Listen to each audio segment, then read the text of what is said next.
All right, guys, I want to talk about this latest development with Tulsi Gabbard and the fact that she's just become the director of national intelligence. If you remember, she came out with a video about a year ago stating that she was on the watch list. My own government has placed me on a secret terror watch list, targeting me as a potential domestic terror threat. Why? Political retaliation. All right, guys, I guess you can see here, no one's exempt from being retaliated on. According to Tulsi Gabbard, she was retaliated on for political reasons, and she was placed on a watch list. Now, as the video goes on, she's gonna explain exactly how she was targeted. I spoke out about how dangerous Kamala Harris would be to our nation if she were to be elected as president, and why the American people should be very concerned. All right, so you can see the second reason why she was placed on the watch list was for speaking out or speaking the truth. And I know this may seem very trivial, but anytime you speak the truth or speak out or, anytime you think for yourself, chances are you're gonna become noticed by people who have the ability to single you out and target you. Now, just before boarding a flight on July 23rd, my husband and I were pulled aside for additional TSA screening. Our electronics were swabbed for traces of explosives, and when we landed, my husband was pulled aside for another round of additional screening. On the next several flights that we took, our boarding passes were marked with the Quad S, and we were subjected to in-depth searches by the TSA every single time, each time taking 30 to 45 minutes. Every inch of our body patted down, every item in our carry-on searched and swabbed for explosive residue, and sometimes going through this all over again at the gate before being allowed to board the plane. Every time this happened, we were told by the TSA agent there, this is just a random selection. Now, that might have been believable if it had happened just once or twice, but 5, 6, 7, 8 times in a row, there's no way. So you can see that many times they use the process of randomly selecting someone when they're really targeting them. And that's what's happening with Tulsi Gabbard. You can see her boarding pass here is marked with the Quad S. And that's very significant as it relates to watch listing. There are 5 categories. In some agencies, they say there's 4 categories. But in my research, I've noticed that there are 5 categories to the watch listing process. And I want to kind of show you those categories because when we think of a congresswoman on the watch list, when we think of her boarding pass being marked with the Quad S, that's not the same as targeted individuals who are harassed daily by either law enforcement or just kind of denied certain basic rights in life. So I want to kind of go over the various categories of watch listing here. All right, I want to show you this by way of example. You can see this comes from the Illinois State Police shift briefing. It has to do with terrorist screening. And when you scroll down on the document, I found this document in my research. When you scroll down, you'll see what's called handling codes. You notice there are 5 categories to the handling code. There's code number 1, 2, 3, 4, and 5. If you look at number 1, it says approach with caution. Arrest warrant may exist. And number 2, it says approach with caution. Call TSC Operations Center. Possible immigration law violation. Code 3, approach with caution. Call the TSC Operations Center. Possible ties to terrorism. Code 4, approach with caution. Call TSC Operations Center. Possible former military detainee. And then code 5, approach with caution. Call TSC Operations Center. Possible ties to transnational organized crime. Again, there are 5 codes here, or 5 categories. Categories 1, 2, 3, 4, and 5. And if you'll notice this right here, this is actually the way it looks at the TSC on screen. You can see it comes up there and you can see the handling code. This is an actual screenshot from the TSC. So you can see that they do recognize these handling codes. Now, I want to show you also, I found the Baltimore Police Department's handling codes for terror screening as well.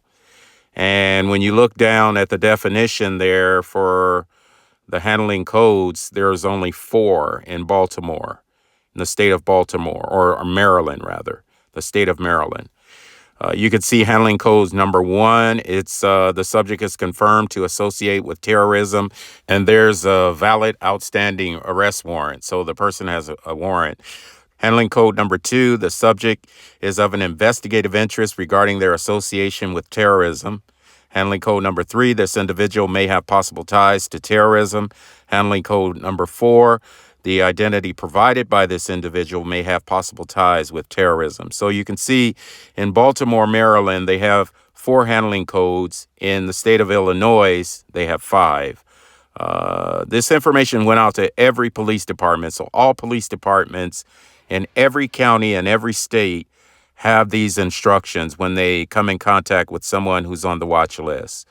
Now, that's very significant as it relates to targeted individuals, as well as people who are on the watch list like Tulsi Gabbard.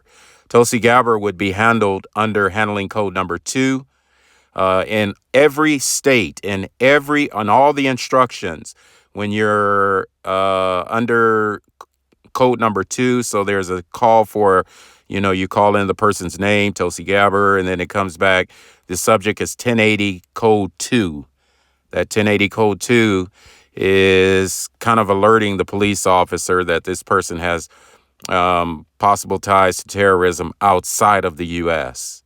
So this is where the Quad S comes on the boarding pass. If they're in the airport and they're boarding a plane, they get the Quad S because they're under handling code number 2.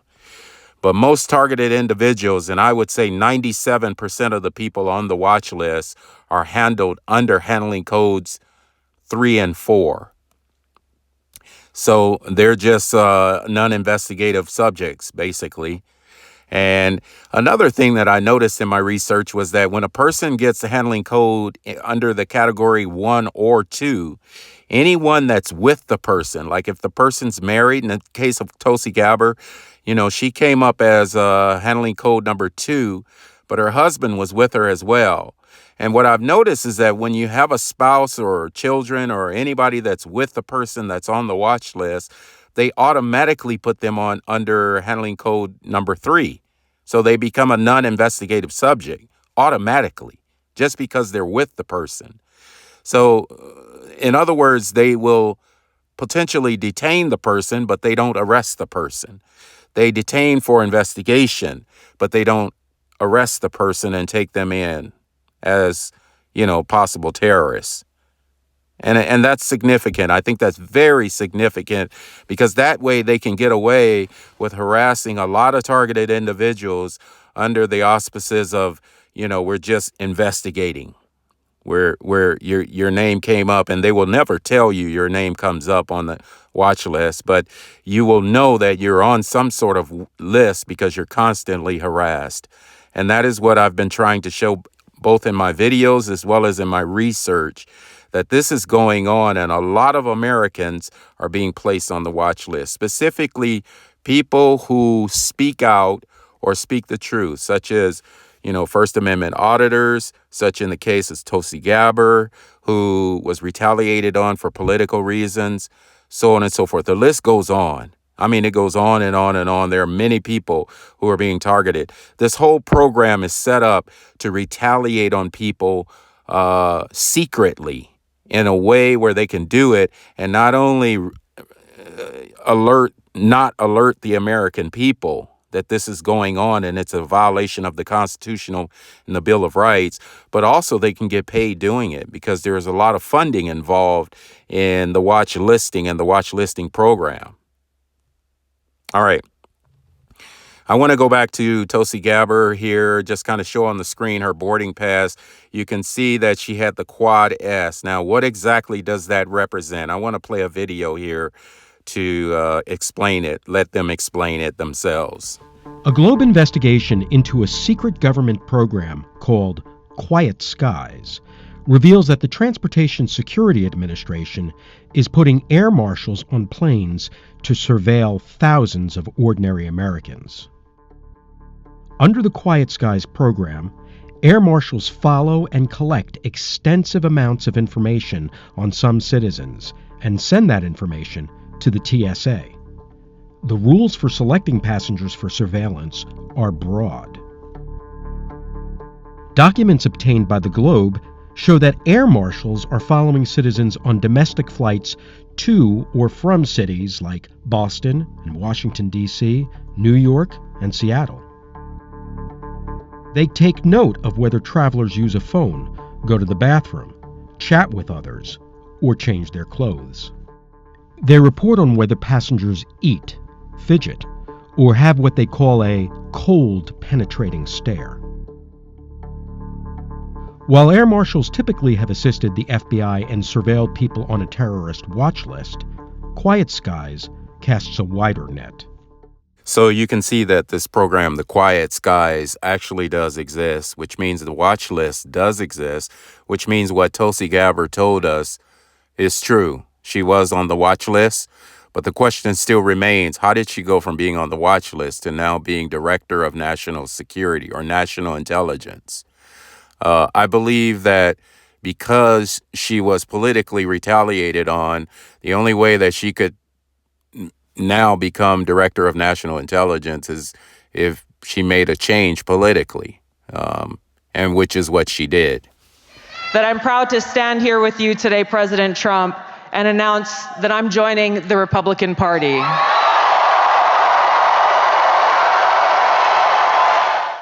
We got a lot of news breaking right now, folks. This one is the latest. President-elect Trump has nominated former Hawaii Congresswoman Tulsi Gabbard to be the next Director of National Intelligence. DNI is the shorthand for that role. She is a former Democrat. She supported President Trump and became a Republican over the course of this election. She's a lieutenant colonel. All right, I think I'm going to end the video here.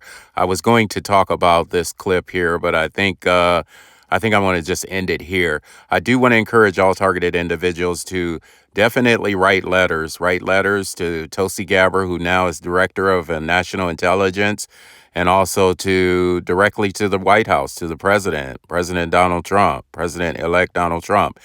And the reason being is because both Tulsi Gabbard and Donald Trump, I believe that if what we're hearing is true about them, Tulsi Gabbard being on the watch list, she understands what it's like to be on the watch list and to be unjustly harassed. And then secondly, Donald Trump being, quote unquote, a convicted felon and now being the president of the United States of America, I think they can both relate to common people who write letters stating that something is going on and it's unjust. And we're just seeking justice. We're speaking out for the truth. We're seeking justice. We're trying to affect change. And I don't believe that it's right for them to single out individuals and place them on a watch list and harass them and marginalize them and turn everybody in the community against them just because of their political, religious, or otherwise views that are different. I want to encourage you to like and share this video, subscribe to this channel. I'm going to continue on this subject. And the reason why I'm going to continue on this subject is because I do believe that there are individuals within Washington who are listening and who are wanting to listen, who can bring about change. Now, it's not just up to people in Washington. It's up to individuals, common people like you and I. So if we're speaking out, you know, the old idiom, the old saying, the squeaky wheel gets the grease. So we're going to continue to speak out, and we're going to continue to try to appeal for change. Until next time, guys, take care.